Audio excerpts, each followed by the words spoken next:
Hey everyone, I'm Meredith Holly. I'm a lawyer, certified life coach, and best-selling author. I help women stop sexual harassment without quitting their jobs, and one of the ways that I do that is by helping companies create a healthy workplace culture so that you can stop things far ahead of time before an employee has to stop sexual harassment.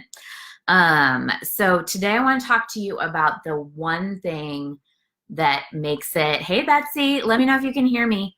The one thing that makes it harder for companies that are like good companies to um like stop to create a healthy workplace culture. This is what I'm trying to say. Okay, so the first thing that we want to ask is what makes a company a good company and what makes a company a bad company. What I think of with this is like um, when the complaints. I don't know if you all had this experience, but when the complaints, when the complaints first came out about Uber, that Uber executives were being accused of sexual harassment and of cover-ups. Hey, Elio.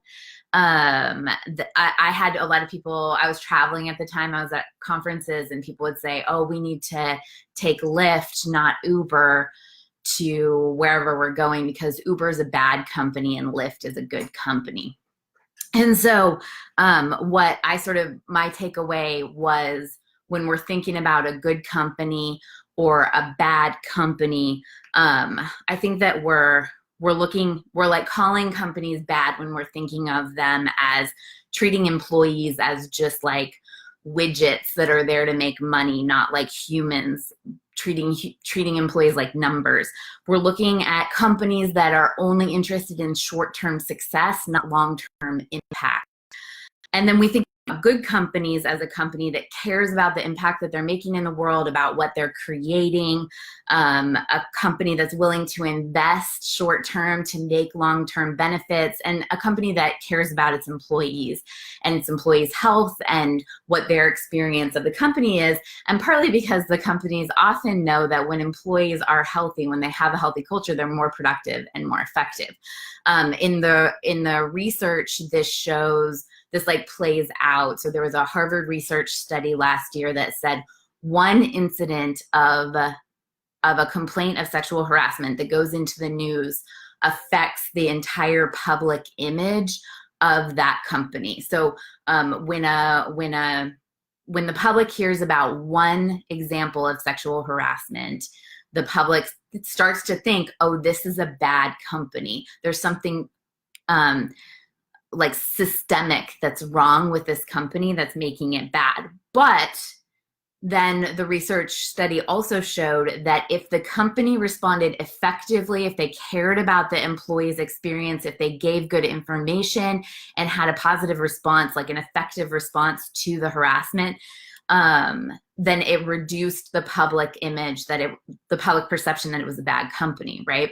So what this shows is that we are like the public perception around sexual harassment can be pretty severe and pretty extreme. Just the idea that sexual harassment is happening in a company at all can make the public think that your entire work, your entire company is bad. Or what I see also happen is like we think that it's what's the word I'm looking for? Hypocritical. That even if especially if the company was doing good work, that now suddenly we realize that there was this dark underbelly of this company that was hypocritical. So Deanne's saying, amazing illustration of what you do and how it benefits those who you serve and the bigger picture of what's possible. Thank you. Okay, so two examples came up within the past couple months of this, of like a good company, a company that we think of as making progress, doing good in the world, having sexual harassment allegations and responding to them, and like what the public perception is around that. The most recent one was the Southern Poverty Law Center had employees come forward and say, there's racism and sexism happening in the Southern Poverty Law Center. So the Southern Poverty Law Center does like really amazing work fighting discrimination. And so to have employees come forward and say, we're experiencing discrimination while we're fighting discrimination, makes it seem like the Southern Poverty Law Center is not actually interested in solving the problem that it is saying to the public that it's solving, right? Very likely, well, who knows what the reality is. The other example is actually the Time's Up movement. I don't know if you all know about the Time's Up movement, but it's a fund that Hollywood actresses created to raise money to fund sexual harassment lawsuits. So a couple of months ago, I think it was the CEO of Time's Up, her son was accused of sexual harassment and she was forced to resign. Southern Poverty Law Center, the CEO was resigned recently because of the allegations. And so sometimes a resignation can be a fair response to a sexual harassment situation, but what often happens in our brains is we think maybe the Southern Poverty Law Center isn't actually doing good work. It might actually be bad. Maybe Time's Up is infected with a cultural problem and it's part of the problem, not part of the solution. And that's usually not really true. What we need to do is separate the good work that a company is doing in the world from the harassment discrimination experience. So what we know is that 81% of women say that they've experienced sexual harassment. 38% of women say that they've experienced sexual harassment in the workplace, and about 1 in 5 women says that she has left a career because of sexual harassment. This problem is much worse when it comes to race, and I just haven't been able to find as good of polling data around it, but we know that the EEOC, the Equal Employment Opportunity Commission, receives about 3,000 or 4,000 more complaints a year about race than about sex. And so this problem is worse when it comes to race issues. Anytime you have a crossover issue, disability, sexual orientation, we don't have great numbers about this, but we have better numbers. You can kind of extrapolate from the sexual harassment numbers. So if 1 in 5 women is leaving a career because of sexual harassment, it is not really mathematically possible that this is only happening in companies that are like out to get employees, that have systemic problems, or it would say that like most of our companies are having these problems, right? Like almost 40% of women experiencing sexual harassment at work means that it's not just bad, evil companies where this is happening. We see the examples of the Southern Poverty Law Center. We see the examples of Time's Up movement where they are actively trying to fight these things and having their own problems. So most companies are having problems like this, and we haven't really in the past had the tools to deal with it and to address it ahead of time, to create a healthy workplace culture so that people can take preventative steps. So there's actually this extra hurdle that good companies that are willing to invest short-term to create long-term impact, that care about the impact that they have, that care about their employees, there's an extra hurdle that these companies face compared to companies that do just treat their employees like numbers, like ways to create more money within the company. And so when we are looking for, like what we're typically doing in these situations is we're kind of hunting for the evil person that's creating the sexual harassment. And we think if I have a good company, I can't have an evil person creating sexual harassment. And that's not usually how sexual harassment happens or plays out. And it just doesn't work to be looking for the evil person instead of training your employees to respond and to protect themselves and to create a healthy environment. So the reason it doesn't work to be like looking for the evil company, looking for the evil person within a good company even, is like you have to wait to have the harassment happen before you start taking steps to create a good company culture. If you're having to wait to find the harasser in order to take preventative steps, right? And then the other thing that happens is, like, as we all know, in any harassment discrimination situation, often there are multiple perspectives on what happened, and this ends up protecting the harassment more often than not. And this is because our brains just work like that. Our brain uses the halo effect and confirmation bias to make us not see harassment and discrimination. So the halo effect is when we see somebody do one good thing, we think that everything that they do should be good. So we see somebody who's a great dad playing with their kid in the park, and then a coworker comes to us and says, that guy made me uncomfortable the other day, and we think, not that guy, that couldn't have happened, because of the halo effect, because we saw him do one good thing, and so we think that harassment and discrimination couldn't happen with him. We think another thing that we think is bad couldn't happen with him. And then we have confirmation bias. So then we see the evidence of what we already believe, and it's really hard to get our brains to change at this point. So waiting to find the bad person is not ever, it hasn't worked so far. And it also forces us to say, like, this person is, we have to prove this person is evil before we can acknowledge harassment and discrimination. And really, all of our brains have discrimination. And so we need to all be actively looking at our own part in discrimination, our own part even in discriminating against ourselves in self-abuse. The other problem with looking for the bad person is that people want to tolerate different behavior. So what harassing sometimes to one person is not harassing to another person. So for example, if one woman is flirting with one guy, he might like her, and if she's flirting with another guy, he might not like her, and it might feel aggressive and harassing, right?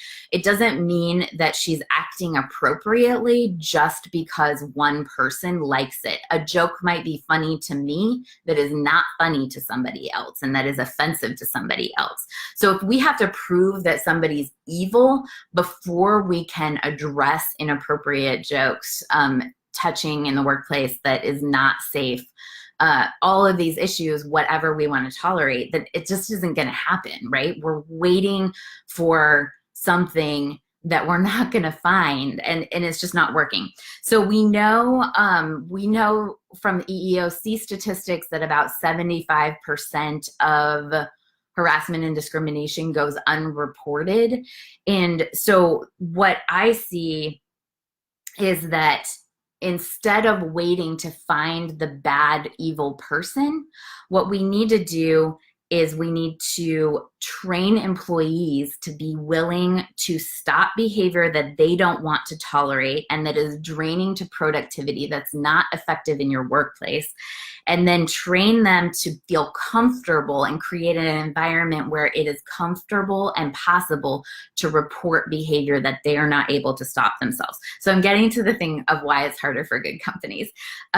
So just the fact that we talk about this as evil versus good in companies and with employees sets us up to fail, because people who are doing one good thing can also be experiencing or creating harassment and discrimination. So the reason that this is harder for good companies is that when employees are really invested in their work, when they really want to be in their jobs, and they want to prove themselves, they are less likely to be willing to tell you there's a problem. So I'm going to give you an example of this. So imagine there's this young woman and she gets her dream job in a nonprofit advocating for children with developmental disabilities. And she is so excited. There's really not another job like this in her area. It's such a privilege. And so she goes into the workplace and someone says something mean to her, but kind of like making fun of her body, right? Like, oh, you're wearing that dress today? And it bothers her and she feels a little weird about it. But she doesn't want to be a whiner. So she says something to her supervisor like, has that guy ever made comments about your clothes before? And the supervisor says, oh, that's just him. It's just a joke. It's no big deal. So then the employee thinks, oh, it's no big deal. I shouldn't be a whiner. I shouldn't care about this.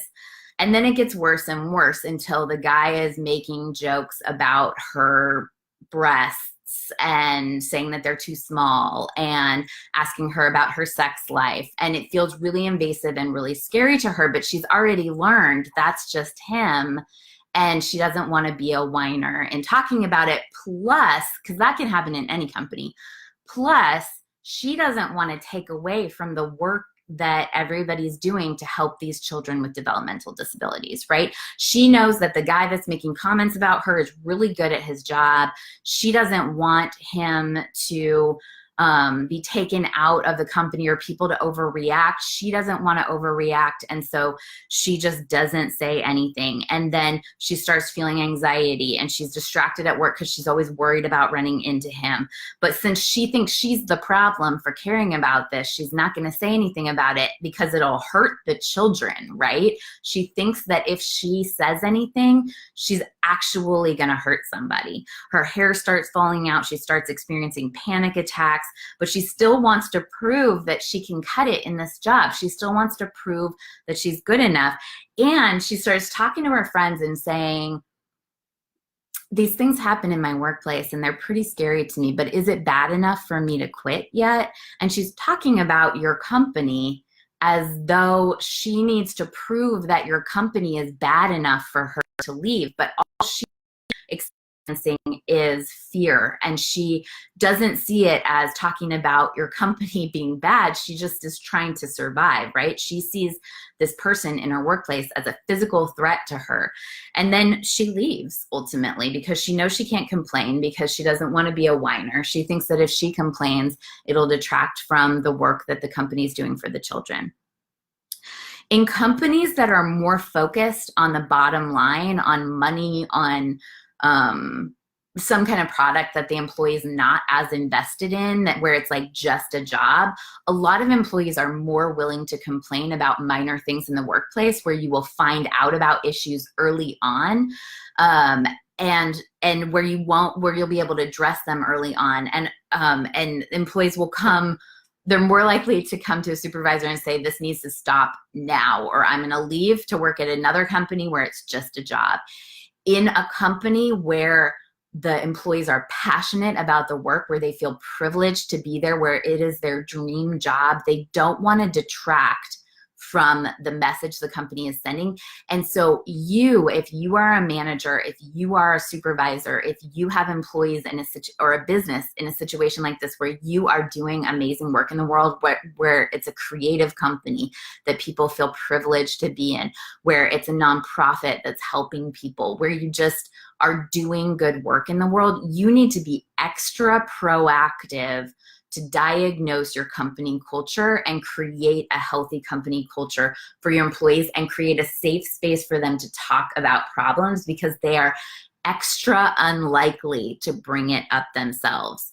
The overall statistics are that 75% of these incidents get unreported, but I believe that it's even higher in situations like Southern Poverty Law Center, like Time's Up movement. So don't wait for employees to complain before you start creating a healthy workplace culture. So one of the ways that I'm trying to contribute to that I am contributing to it, is I've started a group of cultural health facilitators. And what they do is they're in a workplace, they're in a business situation, and they have the tools to teach employees about power dynamics so that they can effectively stop situations before they become national news headlines, before you start losing employees because there's such an infection in the company. So on Thursday at 2 p.m., I'm going to do a webinar. If you'd like a link to join, send me a message or comment in this Facebook Live. And I'm going to tell you what it means to create a healthy workplace culture in your company, how to become a Power Dynamics facilitator, and yeah, the components of making sure that you diagnose and effectively respond to these situations before they turn bad. Thanks for watching, everyone.